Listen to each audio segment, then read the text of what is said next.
اتقوا ربكم الذي خلقكم من نفس واحدة وخلق منها زوجها وبث منهما رجالا كثيرا ونساء واتقوا الله الذي تساءلون به والأرحام إن الله كان عليكم رقيبا يا أيها الذين آمنوا اتقوا الله وقولوا قولا سديدا يصلح لكم أعمالكم ويغفر لكم ذنوبكم ومن يطع الله ورسوله فقد فاز فوزا عظيما أما بعد فإن أصدق الحديث كتاب الله وخير الهدي هدي محمد صلى الله عليه وسلم وشر الأمور محدثاتها وكل محدثة بدعة وكل بدعة ضلالة معاشر المسلمين معاشر المسلمات الحاضرين والحاضرات والمستمعين والمستمعات والمشاهدين والمشاهدات Bapak dan ibu-ibu, saudara-saudari, para alim ulama, cerdik pandai, tokoh adat, tokoh masyarakat yang besar tak disebut gelar, yang tak bergelar dari panggil nama, baik yang hadir, khususnya yang hadir di Masjid Zaid bin Thabit radhiyallahu anhu Pekanbaru, ataupun yang mendengarkan melalui 91,1 FM dan yang menyaksikan melalui media live streaming KMTV dan lain-lainnya. Semoga saat ini senantiasa dilimpahkan rahmat dan karunia oleh Allah Subhanahu wa taala. Bersyukur kita karena kita diberikan waktu dan kesempatan serta kekuatan dan kemampuan, kemauan dan mudah-mudahan keikhlasan untuk datang ke rumahnya ini, tidak lain dan tidak bukan adalah untuk senantiasa menjaga, menambah dan menguatkan iman dan Islam kita dengan ilmu yang dengannya Nabi alaihi salatu wassalam dahulu menguatkan para sahabatnya. Mudah-mudahan Allah menjaga hati kita senantiasa bersyukur kepadanya. Karena kita masih tetap berharap nikmat-nikmat yang baru daripadanya. Kaum muslimin, kaum muslimat yang dirahmati Allah, selawat dan salam kepada baginda Rasulullah sallallahu alaihi wasallam. Mudah-mudahan kehadiran kita juga dalam rangka menegakkan dakwahnya, sunnahnya dengan ilmu yang diwariskannya melalui para ulama yang merupakan warathatul anbiya. Semoga doa-doa kita dengan berselawat kepadanya cepat dikabulkan Allah dan majlis-majlis kita diberkahinya. Dan di akhirat semoga kita berbahagia dekat dengan Nabi dan mendapatkan syafaat darinya.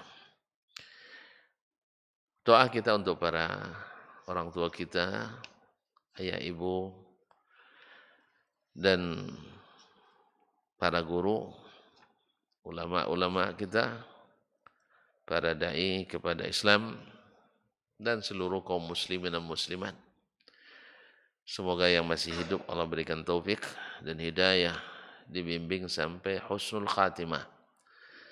Dan yang sudah mendahului, semoga Allah limpahkan rahmat, Allah berikan ampunan dan dilapangkan kuburannya. Khususnya imam kita Asy-Syafi'i rahimahullah, yang tidak sedikit ulama saja selalu mendoakan beliau sampai kadang di dalam, bahkan di dalam salat-salat mereka. Kaum muslimin, kaum muslimat yang dirahmati Allah, melanjutkan masih pembahasan imam tentang an-nasikh wal mansukh. Kalau sebelum ini ayat Al-Quran dinasakh dengan Al-Quran dan dalilnya kita temukan dalam As-Sunnah yang menunjukkan kita ada nasikh wal mansukh, ada sunnah Nabi yang menunjukkannya. Sekarang masuk Syekh Imam rahimahullah wajhun akhar, yakni minan nasikh wal mansukh, yaitu bentuk lain daripada an-nasikh wal mansukh. An-nasikh hukum yang baru yang tetap berlaku, wal mansukh hukum yang lama yang sudah diangkat dan tidak diberlakukan lagi. Nah, wajhun akhar min an-nasikh wal mansukh yaitu tentang as-sunnah dinasakh dengan as-sunnah juga.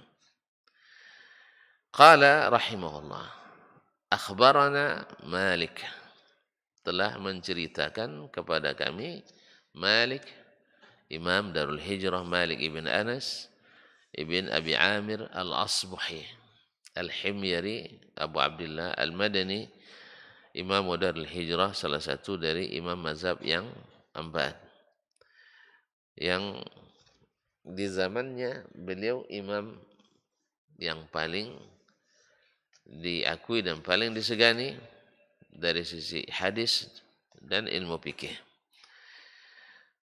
An Ibnu Syihab, dari Ibnu Syihab, juga masyhur min fuqaha al-Islam, yaitu Abu Bakar Muhammad ibn Muslim ibn Ubaidillah ibn Abdullah ibn Syihab az-Zuhri, masyhur orang yang pertama yang mengumpulkan hadis secara besar-besaran, sebagaimana Zaid bin Thabit radhiyallahu anhu dulu yang pertama mengumpulkan Al-Quran secara lengkap. Maka di masa Umar bin Abdul Aziz, beliau mendapat tugas dan amanah yang berat ini, dan beliau laksanakan dengan sebaik-baiknya, karena memang beliaulah yang paling berkompeten dan berdedikasi tinggi dalam hadis Nabi di antara para ulama yang besar-besar, karena beliau salah satu dari 6 tabi'in yang menjadi poros perputaran sanad hadis di masa itu. Masih ingat Pak dia? Yang 6 masih? Alhamdulillah. An Anas ibn Malik, dari Anas ibn Malik. Anas ibn Malik radhiyallahu anhu salah satu dari 7 sahabat yang paling banyak meriwayatkan hadis dari baginda Rasulullah sallallahu alaihi wasallam. Dia menjadi khadim Rasulullah, pembantu Rasulullah selama 10 tahun sejak mulai Nabi hijrah atau sejak Nabi hijrah sampai Nabi wafat. Tidak ada pensiunnya Anas. Beliau berkata, anna Nabiyya sallallahu alaihi wasallam rakiba farasan. Nabi sallallahu alaihi wasallam mengendarai kuda. Beliau memang ahli dan tangkas serta gesit naik kuda. Nah, fasuri'a anhu, lalu beliau terjatuh. Nah, jadi memang Nabi ya ada jatuhnya, ada lukanya. Karena beliau walaupun derajatnya tinggi, tapi beliau tidak tahu apa yang akan terjadi. Jadi tidak mungkin wali lebih hebat dari Nabi SAW. Nabi SAW tetap jatuh. Fajuhisha shiqhul aiman, sehingga lecet memar shiqhul aiman, pinggul bagian kanannya. Fasalla salatan minas salawati wa huwa qa'idun. Lalu beliau salat di antara salat-salat wa huwa qa'id, dalam keadaan duduk. Berarti tidak mampu berdiri. Nah, wa sallaina wara'ahu qu'udan. Kami pun ikut salat di belakangnya dalam keadaan duduk. Karena Nabi duduk, tentu mereka ikut duduk pula. Ini hukum asalnya, mereka selalu mengikut Nabi alaihi salatu wassalam. Jadi memang sahabat itu tekstual ya. Ini kaum tekstualis katanya.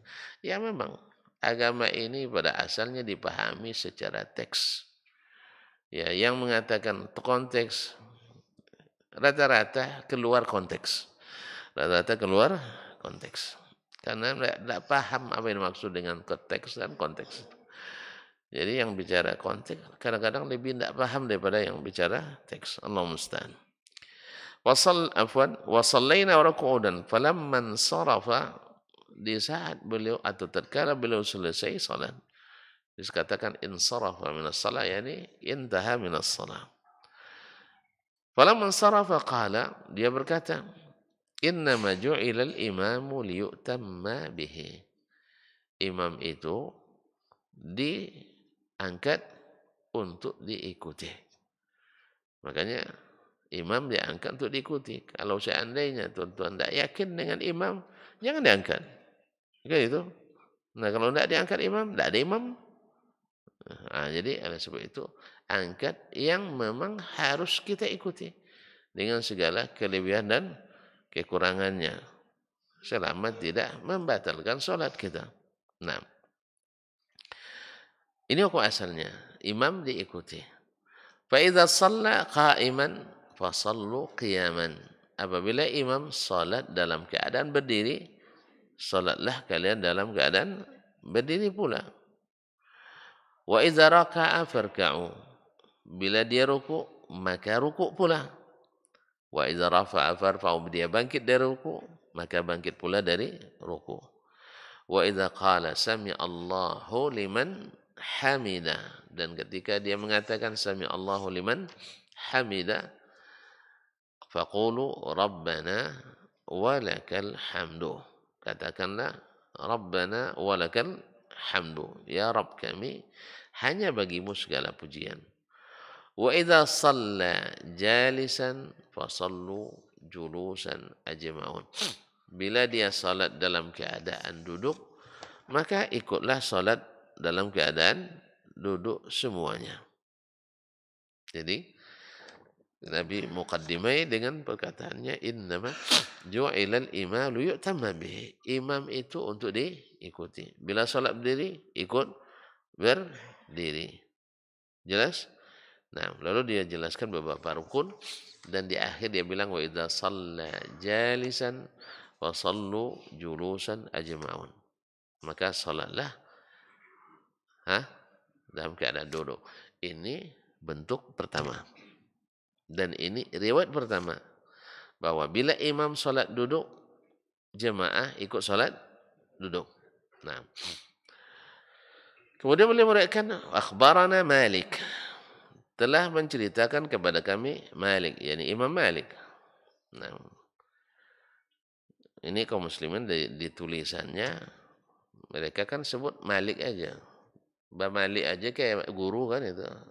Tapi kalau mereka membaca di depan syekhnya, nah itu bacanya dah. Jadi ada hal yang ditulis dan dibaca, dan ada yang tidak ditulis tapi tetap dibaca. Jelas tuh? Nah, kalau di depan syekh dia bilang qala syekhuna al-fadil al-imam, dan seterusnya.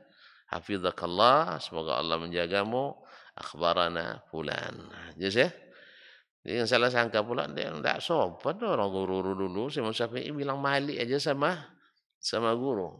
Awak sama Ustaz Dasman baru Ustaz dah panggil Ustaz gitu. Segan kita sebut namanya. Itu jelas ya?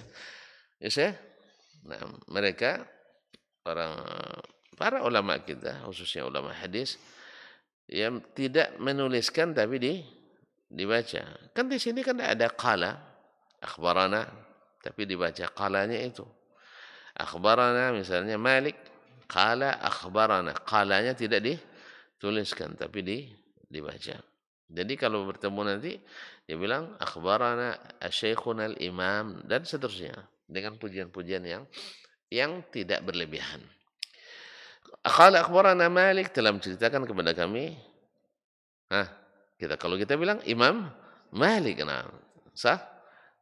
Nah, an Hisham ibn Urwah, dari Hisham ibn Urwah. Kalau antum ketemu dengan Hisham ibn Urwah, bilang Syam gitu, enggak kan? Nah, pasti bilang Ustaz Hisham.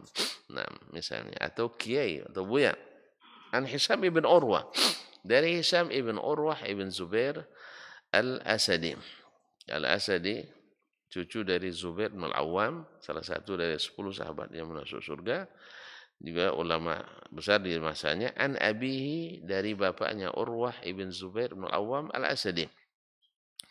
Salah satu dari 7 fuqaha Madinah di masa tabi'in. Tabi'in Madinah penuh dengan para ahli fikih, tapi yang paling terkenal dan menonjol adalah 7. Salah satunya adalah Urwah ibn Zubair ibn al-Awwam al-Asadi. Sesuai doa beliau di Hijr Ismail waktu itu. Masih ingat 4 orang berdoa di Hijr Ismail, satu nak jadi khalifah, Abdullah bin Zubair, terkabul. Satu nak jadi gubernur di Irak, lalu menikahi 2 gadis cece, cantik dan cerdas, masih lupa bapaknya. Nah, terkabul juga jadi gubernur dan menikahi keduanya. Satu berdoa supaya ilmunya diwarisi orang, berarti ulama dia.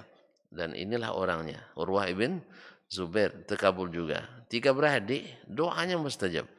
Ya, di mana? Di dalam Ka'bah. Hijr Ismail itu bagian dari dalam Ka'bah. Nah, yang satu lagi Abdullah ibn Umar bin Khattab radhiyallahu anhu an abihi radhiyallahu anhu an abihi, itu doanya lebih besar dari semua itu. Apa doanya? Semoga Allah mengampuni saya. Itu di akhirat tahunya Pak ya. Insyaallah makbul juga. Kaum muslimin dan muslimat dirahmati Allah. An abihi dari bapaknya Urwah, an Aisyah dari Ummul Mukminin Aisyah bintu As-Siddiqah bintu Siddiq radhiyallahu anha wa an abiha. An istri yang paling dicintai Nabi alaihi salatu wassalam, dan ini pula yang paling dibenci oleh musuh Islam, khususnya Asy-Syiah Ar-Rafidhah. Syiah sangat membenci dan mencela serta mencaci Ummul Mukminin. Mereka menganggap mencaci Aisyah sebagai jalan tol menuju surga. Itu rela tuan-tuan tuh. Rela enggak? Berarti Syiah kawan? Kawan? Banyak orang yang lemah imannya menjadikan Syiah sebagai kawan. Tidak sedikit orang-orang yang pintar tapi tak mengetahui, tidak berilmu. Beda pintar dengan berilmu. Kita lebih banyak pintarnya daripada kaum berilmunya. Itu masalah.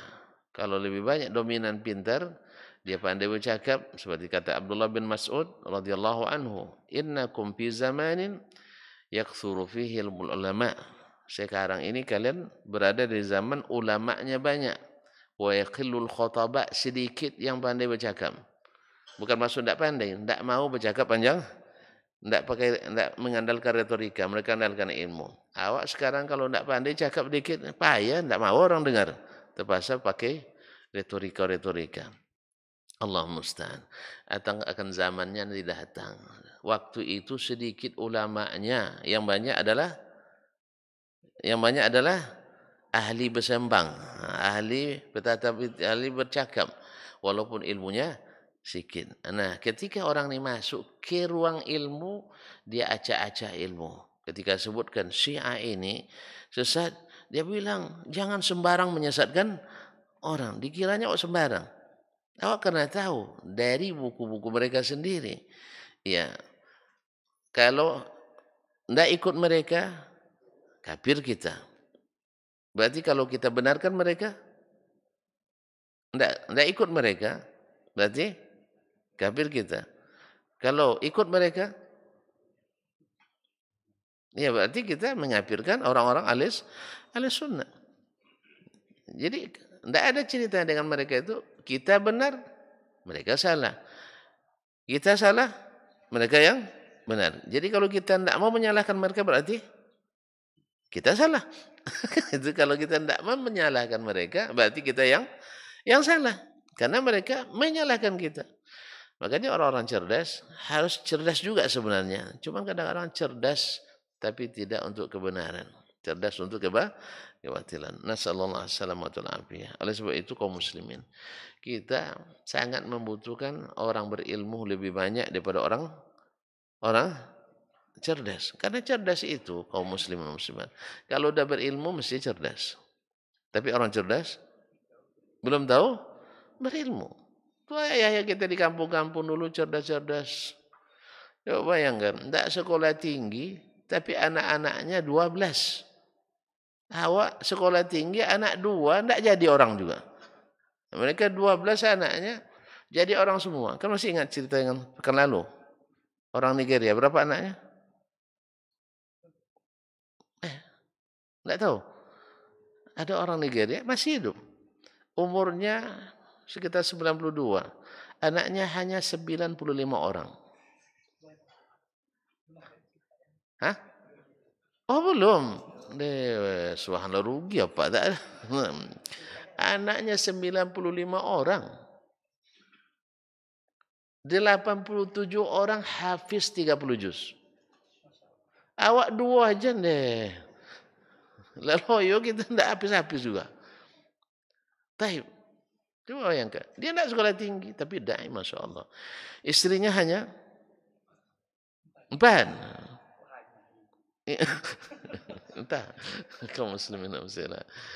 Hanya tidak mungkin 5 apa 6. Kalau tidak salah sih 4 istrinya. Bayangkan 95 anaknya. Dan digabung sama cucu dan cicitnya, terkumpul kemarin itu angkanya 600 lebih. Coba satu orang menciptakan satu kampung. Ini baru lelaki, pria punya selera. Ini baru lelaki sejati begini. Ma'asyarul kiram. Subhanallah. Nah, gimana caranya itu, Pak? Mikirkan aja kita bingung ya. Tapi Allah Razik, Allah pemberi rezeki. Jadi anak dan cucu serta cicitnya sudah mencapai angka 600, kalau saya tidak salah ini 625 orang. Ya. Dan rata-rata hafiz Quran. Terkumpul dari cucu dan cicitnya yang sudah habis 30 juz 250 sekian. Allahu Akbar. Kalau ada yang nak cari guru tahfiz, hubungi beliau. Kaum muslimin dan muslimat dirahmati Allah. Coba 250. Sekian para hufaz. Itu yang 30 juz. Yang hampir-hampir menyelesaikan itu banyak. Nah, awak habis juz 30 sudah habis juga namanya kita ya. Nah, jadi kaum muslimin dan muslimat. Demikian Allah berikan. Cerdas tak? Nah, ini baru pria punya selera, pria sejati itu, Masya Allah. Dia bukan orang di kota, bukan orang yang banyak berteori, enggak, aplikasi nyata. Ya, awak puas baca teori-teori enggak jadi kan? Allah musta'an. Kaum muslimin dan muslimat, tapi memang beliau hidup di negeri kalau tak berpoligami dianggap tidak pria sejati. Di Afrika itu ada kabarnya, tapi saya tidak pastikan. Di Mali kabarnya, kalau suaminya setahun, tidak berpoligami, nikah setahun, tidak juga menikah lagi, itu dicambuk sama istrinya. Istrinya. Abang harus buktikan abang itu orang hebat. Didorong. Kalau kita baru cerita tentang itu aja didorong juga, didorong keluar, tutup pintu. Bungkus kainnya. Hah? Ya memang malang unian lah nasib kita Pak. Itu pindah ke Afrika gitu. Jangan Pak, nikmati yang ada. Nikmati yang ada, mungkin besar pula pahala untuk cobaan seperti ini. Kaum muslimin, kaum muslimat dirahmati Allah SWT. Jadi sampai sini tadi Ustaz. Gara-gara Urwa ibn Zubair radhiyallahu ta'ala. Dia berilmu, Masya Allah, mustajab doanya, dan Allah kabulkan menjadi salah satu pewaris ilmu dari Nabi alaihissalatu wassalam. Nah, anak Aisyah, kita tadi Madinah penuh dengan para ulama. Memang masa itu dominasi ulama. Kalau di zaman kini dominasi para pemikir. Jadi yang diandalkan itu pemikiran sekarang ini. Nak melanggar aturan, nak melanggar syariat, nak melanggar adat istiadat, yang penting pemikiran baru. Yang penting asal baru bagus. Ya, kalau tidak ada ilmu lagi, memang segala yang baru itu bagus. Ya. Dulu orang Yahudi ketika dilarang cari ikan Sabtu, ya kan? Mereka punya ide bagus, ide cemerlang. Kan ya, idenya cemerlang, pikirannya bagus. Bahwasanya kita kan ini supaya jangan terganggu ibadah Sabtunya. Kita kan Jumat kan, mereka Sabtu. Gimana caranya? Jumat, dipasang pukatnya atau pancing segalanya ya untuk menangkap itu. Dan kan Sabtu kan mereka diuji oleh Allah, ikannya datang hari Sabtu. Baik. Nanti Ahad kita bangkit. Jadi menurut mereka yang perintah Allah dianggukkan juga, maksud kita dijalankan, diuang, diangguk, diawak, dilalukan. Nah, itulah bahasanya. Itu pintarnya, cerdasnya Yahudi. Selamat? Enggak. Dilaknat mereka menjadi kera dan babi. Coba bayangkan. Selintas bagian tidak berilmu, oke kan? It's okay. Sah? Ibadah Sabtu tidak terganggu. Betul kan? Antum tidak orang mudeng. Paham ya? Jadi Jumat dipasang, bukan. Sabtu mereka ke sinagog, ke bi'ahnya.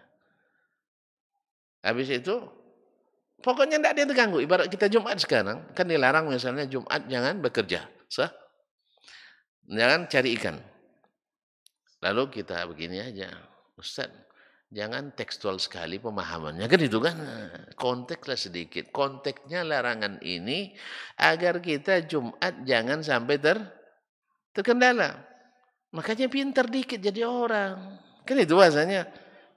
Iya, seperti kemarin ketika kita hari raya 5 Syawal, 1 Syawalnya. 1 Syawal 5 kali. 1A, 1B, 1C, 1D, 1E. Semoga Idul Adha tidak lagi berseri seperti itu. Berseri ya. Nanti Idul Adha 10A, 10B, 10C dan seterusnya. Coba bayangkan, ketika kita jelaskan ini sunnah Nabi, apa jawaban kawan-kawan kita? Jadi orang tuh cerdaslah dikit Ustaz. Sedih juga kita dibilang tidak cerdas ya. Padahal juara umum dulu di pondok saya. Bilang juga tidak cerdas semua orang. Cerdas sedikit, jangan tekstual sekali. 15 tahun belajar hadis, tekstual juga dibilangnya kita. Ini 5 hari belajar dalam setahun ada lebih tekstual, lebih hebat dari kita paham hadis. Demikian juga fikih. Tidak pernah tamat kita fikih satupun dengan guru, lebih hebat pula fikih dari kita. Bayangkan. Masalahnya bukan cerdas, ikhwan. Ya bukan cerdasnya. Masalahnya taatnya. Kalau cerdas banyak orang lebih cerdas tapi tidak dapat petunjuk. Sah? Fir'aun lebih cerdas dari kita semua. Qarun lebih hebat dari kita semuanya. Haman lebih jenius. Sah? Itu buktinya. Piramid masih ada sekarang. Itu hasil kerja dan karyanya. Jadi keajaiban dunia. Tapi apakah dengan itu dia menjadi pengikut Musa? Qarun kaya raya. Apakah dia menjadi dermawan, menjadi penyokong dakwah Nabi Musa? Tidak. Fir'aun cerdas, berkuasa sampai ngaku jadi Tuhan. Jadi masalahnya bukan cerdas. Kita betul butuh orang-orang berilmu dan taat. Nah, ilmu yang diajarkan Nabi SAW adalah ini dan ikuti. Jangan mencari-cari alibi. Semalam saya ditanya oleh sebagian guru dosen, ditanya, Ustaz, kan dadu itu haram. Berarti main ular tangga pakai dadu itu kan? Boleh enggak ular tangga dijadikan media pembelajaran? Jadi belajar sambil bermain. Syekh, enggak ada yang lulus bermain sambil belajar itu enggak ada. Yang dominan, yang hasilnya nanti bermain itu yang pandai anak itu bukan ilmu yang dapat. Ya, belajar sambil bermain bukan metode belajar. Mohon maaf, enggak ada hasilnya. Belajar sambil menyanyi, nyanyi nanti jadi penyanyi dia ujungnya. Belajar sambil menari, nanti jadi penari dia. Belajar sambil melukis nanti jadi seniman dia.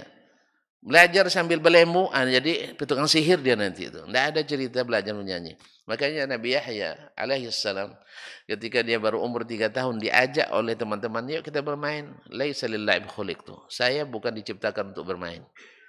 Karena dunia memang permainan. Ya tanpa diajar pun ada pandai bermain, sah? Tidak diajar pun sampai pandai bermain. Rata-rata tidak ada yang belajar menikah, pandai aja menikah nih. Yang payah cuma melepaskan aku terima atau aku nikahkan, itu aja yang payah. Itu yang bikin dia bergugup. Tapi selepas itu tidak perlu diajar, pandai sendiri. Iya kan? Ada tutorialnya tuh? Tidak ada. Semuanya pandai. Nah, terserah nak. Kalau di masa kita masih zaman-zaman kita tua dulu kan ada malam pertama, malam kedua, malam ketiga Pak ya, ada aturannya tuh. Masih ingat? Kalau Bapak lupa wajar gitu. Enggak zaman sekarang malam pertama ada langsung semua. Enggak, kalau dulu ada ininya, ada adabnya. Jadi pendekatan dulu Pak ya. Iya kan? Alhamdulillah. Kalau anak-anak sekarang enggak. Belum jadi sudah Allah musta'an. Ya belum jadi sudah titik-titik. Allah musta'an. Jadi kita tidak butuh orang-orang cerdas sekali. Tapi kita butuh orang berilmu dan taat dengan ilmunya. Tidak perlu terlalu cerdas. Karena cerdas itu cenderung untuk melawan yang ada. Jelas? Ngada-ngada. Akhirnya gimana caranya? Diganti dadunya dengan kayu misalnya. Atau diganti dengan karet dan sebagainya. Ini sama dengan pemikiran Yahudi dulu.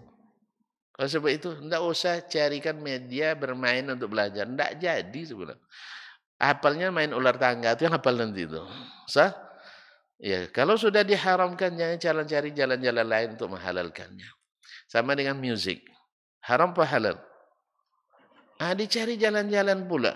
Wa zayyana as-samaa'a ad-dunya bi zinatinil kawakib. Kami hiasi langit-langit dunia dengan bintang. Sebagaimana mata perlu perhiasan, maka telinga pun perlu suara-suara yang indah ya akhi. Kalau ini dalil dipakai, nanti saya nonton orang cantik-cantik. Halal apa haram? Ya, tapi mata perlu yang indah. Apalagi datang hadis innallaha jamilun yuhibbul jamal. Allah maha indah dan suka keindahan. Ayo pertontonkan keindahan badan Anda dengan saya. Halal? Ini dalil bukan untuk itu. Dalil ini untuk tadabbur supaya kita mengakui keindahan ciptaan Allah Subhanahu wa taala, bukan untuk menghalalkan musik. Kalau musik dah jelas hadisnya. Ya Pak ya? Dah jelas hadisnya, 5 hadis sahih tidak cukup. Kemudian definisinya dikatakan suara. Bukan musik itu suara itu lagu. Kalau musik alat. Makanya para ulama mengharamkan alatnya, bukan mengharamkan suaranya. Sampai datang ulama yang belakangan dia katakan suara, dia keliru. Makanya para imam mazhab ketika menyebut, dia tidak menyebutkan suara pada umumnya tapi adalah alatnya. Suara itu maka kalau di suara ada tafsilnya, ada perinciannya. Kalau di suara baik hasilnya, buruk hasilnya, tapi alat tidak ada baiknya. Sehingga fatwa Imam Nawawi dan dia nukil ijma' dalam masalah itu bahwasanya alat musik tidak diwariskan. Masa ayah awak ada gitar mahal, ada piano, apa lagi yang mahal-mahal tuh? Yang mahal aja, yang murah jangan seruling, bulu perindu, nah mahal tuh. Dan sebagainya. Kumpul rumah kita mungkin nilainya mungkin ada 100 juta, tiba-tiba tidak boleh diwariskan. Untuk apa Imam Nawawi? Nanti kita dengar. Tidak boleh dihibahkan. Ya. Dan tidak boleh diwakafkan. Karena masjid Zaid bin Sabit perlu wakaf itu. Tim paduan suara. Ibu-ibu rebana misalnya. Diserahkan ke wakaf. Tidak boleh diwakafkan. Tidak boleh dihibahkan. Wala yuhdah, tidak boleh dihadiahkan. Masya Allah. Wala yubah, tidak boleh pula dijual. Wala yustara, tak boleh juga dibeli. Lalu diapakan? Tutlah. Dihancurkan. Ini fatwanya Imam An-Nawawi rahimahullah ta'ala. Ya, kaum muslimin dan muslimat dirahmati Allah. Berarti yang diharamkan bukan hanya suaranya, tapi adalah alatnya itu. Makanya ketika mendefinisikan musik, ya kembali ke ahlinya. Apa definisi musik menurut Beethoven? Enggak tahu. Nah, makanya nanti salah fatwa tuh. Ya. Mereka mendefinisikan musik bukan hanya sekedar suara, tapi suara dengan oktav tertentu yang ditimbulkan oleh alat. Dia bilang oleh alat, maka suara burung tidak jadi kias. Tidak bisa dianalogikan ke suara burung. Tidak bisa dianalogikan ke suara qari. Karena suara burung sudah jelas halalnya. Tidak ada subuhatnya. Suara qari baca Quran jelas halalnya. Zayyinul Quran ya bi aswatikum.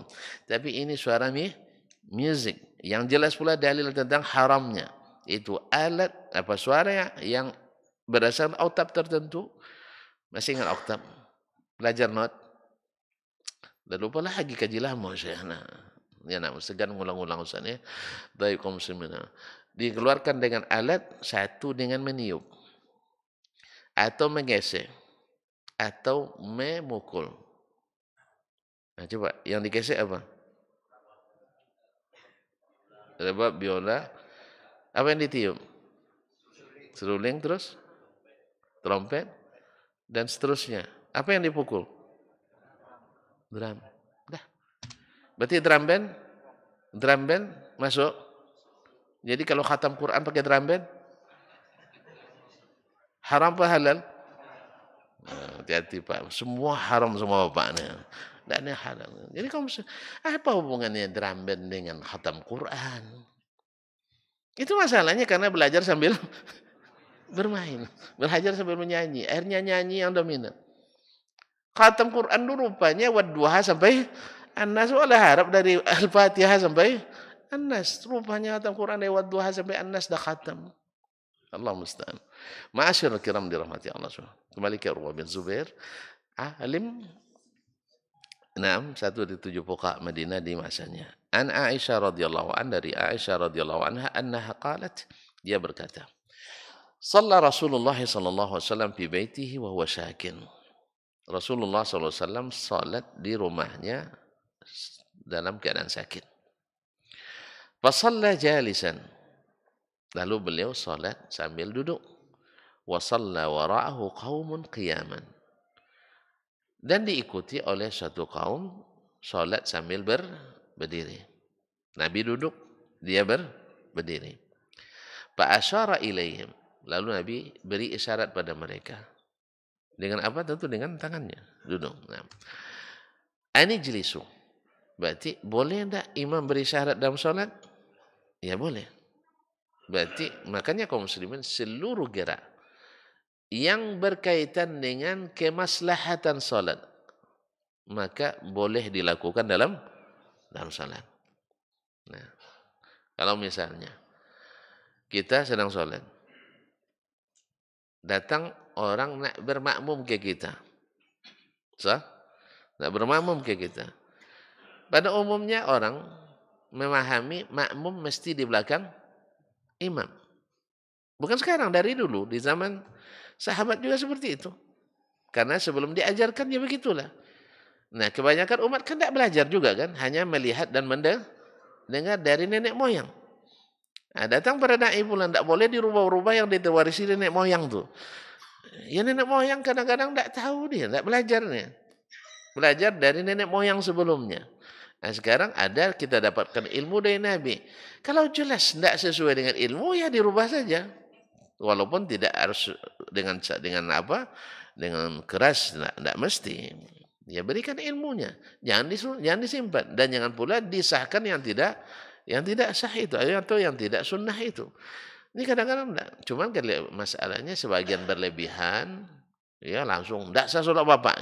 Awak sebut enggak sah, jangan sebut sah, kurang aja enggak mau orang, apalagi kurang angin-angin aja enggak mau, apalagi dibilang enggak sah, enggak diterima. Itu salah juga kita.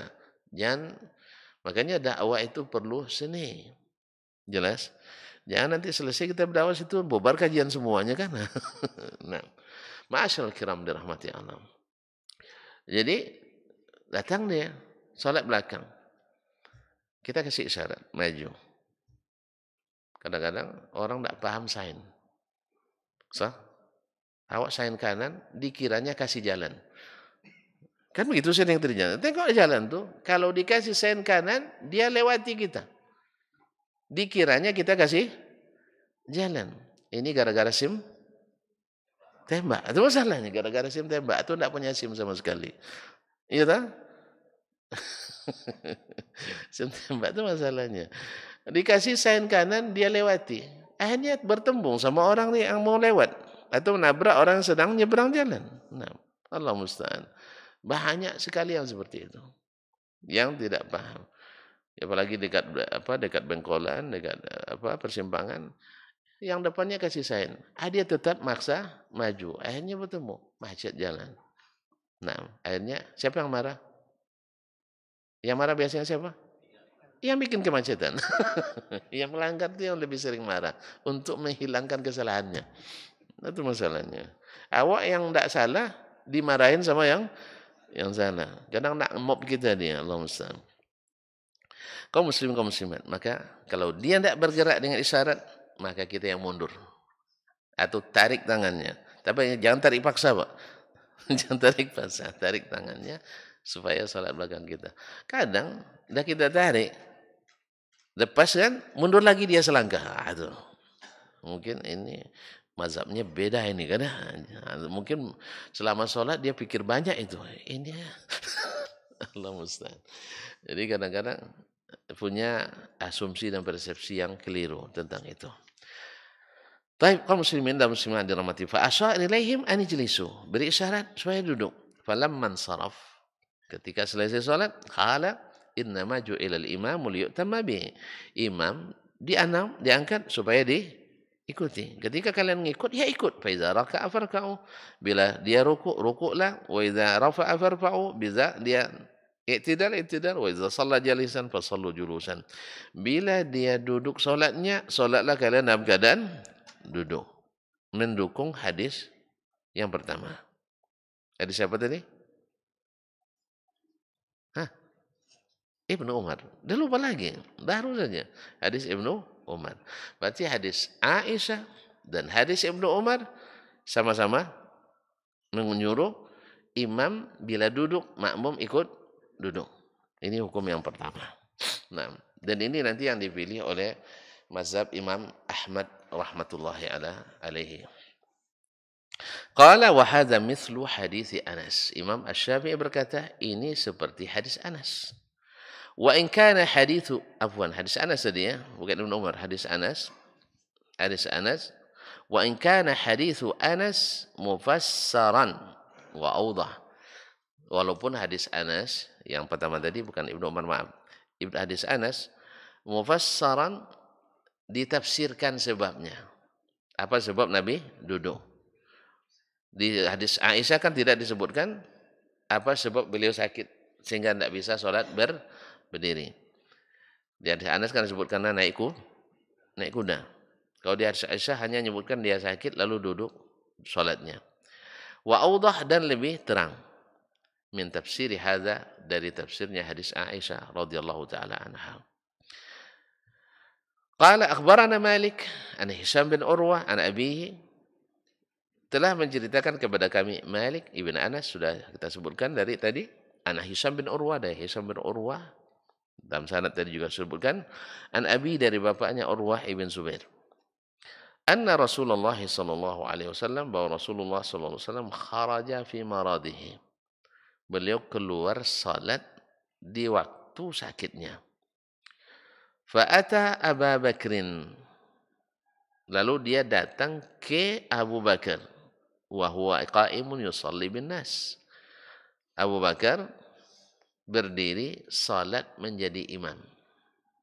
Karena kronologisnya dalam Sahih Muslim detail lagi bahwa Nabi berkali-kali nak duduk, nak pergi ke masjid, pingsan terus. Akhirnya karena tidak mungkin sepertinya lagi, akhirnya sahabat pun sholat diimami oleh Abu Bakar. Atas perintah siapa? Perintah Nabi SAW. Muru abakun falyusalli bin nas. Makanya disuruh Abu Bakar. Sampai-sampai Aisyah mengatakan ke Nabi SAW, jangan Abu Bakar lah bang. Ya Rasulullah.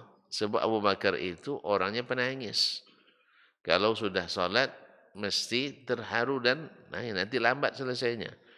Orang kalau imam penangis tentu di belakang, kapan selesai sholat? Nah, jadi Aisyah, tapi Nabi katakan Allah tidak terima kecuali Abu Bakar dan Abu Bakar jadi imam. Nah, Allah dan Rasulnya tak terima. Artinya harus diikuti. Nah, waktu itu Abu Bakar jadi imam, berdiri. Karena dia sehat. Fastakhara Abu Bakar. Merasakan Rasulullah SAW datang, Abu Bakar pun yang tak mundur. Dia mundur. Berarti orang khusyuk sholatnya, tahu tidak apa yang terjadi sekelilingnya? Tahu. Tahu, makanya kaum muslimin, tidak ada syarat khusyuk itu hilang akal, tidak ada. Apalagi sampai gila, tidak ada. Khusyuk tidak menghilangkan kita dari ingatan. Khusyuk tidak berarti tak tahu dengan keadaan di sekeliling. Walaupun diriwayatkan dari sebagian ulama bahwa dia sholat runtuh masjid dia nggak tahu. Tapi itu bukan syarat. Itu bukan syarat khusyuk. Karena Nabi kita alaihi salatu wassalam tahu dia. Bahkan dia bisa melihat jemaahnya dari belakang tanpa menoleh. Itu khusyuk Nabi. Bapak jangan coba-coba berlatih. Tidak akan dapat. Kecuali pakai sihir. Tidak begini, tidak menoleh tapi nampak di belakang. Kecuali pakai kaca. Itu bolehlah CCTV depannya. Tapi tidak jadi khusyuk nanti. Ya Pak ya. Tapi Nabi tidak. Allah berikan. Kemudian dia dengar tangis bayi. Dia tahu. Dia dengar langkah sendal orang di luar masjid. Dia tahu. Dia tunggu kalau sedang ruku. Supaya orang itu dapat rakaat. Awak enggak jadi imam. Dah dengar mendehem pula jemaah tu. Katanya supaya ditunggu. Sami Allahu liman hamidah. Pura-pura enggak tahu. Atau memang enggak mau? Enggak mau tahu. Itu masalahnya. Kalau orang sudah mendehem minta nanti, tunggulah barang 2-3 detik. Ini enggak pas dia katanya kan. Atau batuk misalnya. Supaya merasa ada yang masuk nanti sekejap aja. Kalau ada yang komplain nanti tinggal berikan alasan. Wah apa tadi lama sekali rukuknya kenapa? Nah baru bilang ada yang batuk tadi Pak. Jadi kalau tidak ditunggu nanti menular batuknya. Gitu selesai. Ini enggak, awak sengaja pintu tu agak dikeraskan dikit tutupnya supaya dia tahu kita masuk. Tiba Allahu Akbar katanya. La haula wala quwwata illa billah. Allah musta'an. Tapi tidak apa-apa. Memang imam berkuasa penuh. Cuman kita perlulah perhatian dikit gitu. Iya. Perhatian dikit. Kan jemaah kita ini. Jemaah rutin. Jangan disia-siakan. Besok orang pindah dari masjid lagi. Situ terlambat terus kita. Iya kan? Dan masukkan proposal tidak pernah tidak pernah diinikan. Allah musta'an. Hilang satu jemaah. Nanti ketemu sama lain. Apa pindah masjid je? Malas itu. Imamnya cepat sekali. Ekspres. Awak pelambat pula. Jadi akhirnya daripada saya yang terlambat lebih baik ke situ. Dari situ di sini dah tahiyat, di sana masih bisa sholat sunat katanya. Promosikan pula tempat lain. Akhirnya itulah tidak mau sholat tempat kita katanya. Gimana orang nak sholat tempat antum? Antum tidak pernah mau menunggu. Ibarat naik bis, mana yang lebih senang? Yang sering ditinggalinnya kita atau yang sering nunggu kita? Yang sering nunggu. Maka hati-hati imam. Nah. Dan dah siang juga. Cukuplah gitu dulu ya. Cukup gitu aja dulu. Versi pertama aja lah. Versi pertama. Catat Pak Edi ya. Ini ada 3 nanti Pak. Sampai pada masalah mazhab Imam Malik. Imam Malik mengatakan kalau sakit jangan jadi imam. Ya jangan saya jadi imam, suruh yang lain saja jadi imam. Bahkan dalam salat bila ada masalah dia tidak sanggup meneruskan dalam keadaan berdiri, maka Imam Malik mewajibkan imam mundur. Diganti dengan yang sanggup berdiri supaya apa? Supaya tidak ada rukun yang ditinggalkan. Sebab kalau ikut yang pertama ini makmum kan sanggup berdiri. Berdiri bagi yang sanggup kan rukun, sah? Kalau bukan karena hadis ini kita katakan tidak boleh. Tapi Nabi yang suruh. Nah, apakah ini masih berlaku atau tidak? Kita tunggu saatnya nanti. Wallahu ta'ala alam wa sallallahu ala nabiyina Muhammad wa sallam wa subhanakallah bihamdik. Asyhadu an la ilaha illa anta astaghfiruka wa atubu ilaik. Wassalamualaikum warahmatullahi wabarakatuh.